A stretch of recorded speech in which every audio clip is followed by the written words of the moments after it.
terbang berpati di awan biru, singgah sebentar di dahan sena. Assalamualaikum, pembuka restu. Semoga ucapan penuh bermakna. Assalamualaikum warahmatullahi wabarakatuh. Selamat sejahtera, salam Malaysia Madani dan salam hormat. Bunga mawar mekar berseri harum semerbak di taman hati. Izinkan saya perkenalkan diri. Semoga ucapan memberi arti. Nama yang diberi Darin Husna binti Khairul Nizam. Saya berusia 16 tahun. Saya merupakan anak didik Sekolah Menengah Kebangsaan Ahmad Bustamam dengan kod sekolahnya AEA 1110.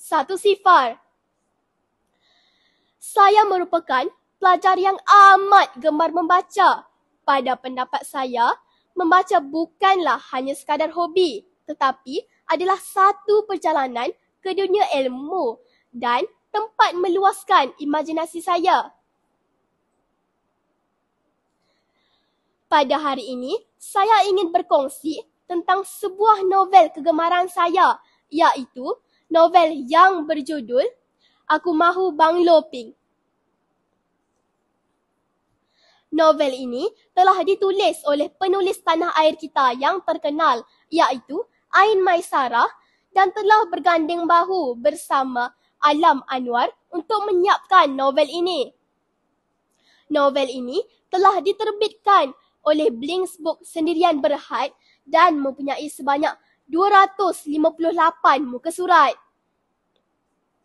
Pada pendapat saya, novel ini sangat sesuai untuk menjadi bacaan kerana penggunaan kosakatanya yang sangat mudah difahami dan santai.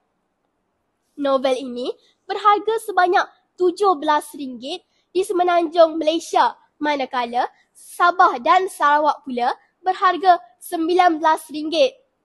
Anda boleh membelinya di dalam talian di aplikasi seperti Shopee, TikTok dan Lazada atau di kedai buku yang berhampiran. Bak kata pepatah, tak kenal maka tak cinta, dah cinta terlebih pula. Kisah ini menceritakan tentang kisah Fasha, seorang remaja yang berusia 17 tahun.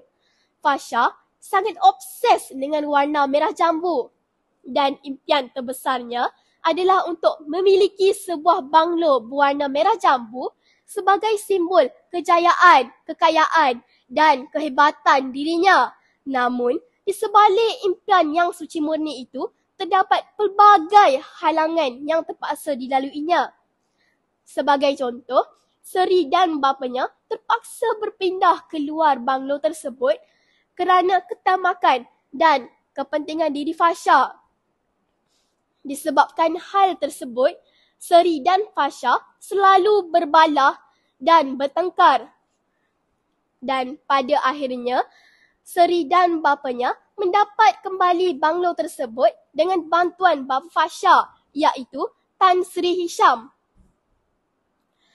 Novel ini mengandungi pelbagai pengajaran dan antara salah satunya ialah bersederhanalah dalam impian. Impian yang tinggi itu penting, tetapi bersederhanalah dan janganlah memijak orang lain. Untuk kesimpulan, novel ini bukan sahaja menceritakan tentang banglo berwarna merah jambu, tetapi juga mempunyai mesej yang mendalam tentang kepentingan hidup dan jati diri. Itu sahaja daripada saya.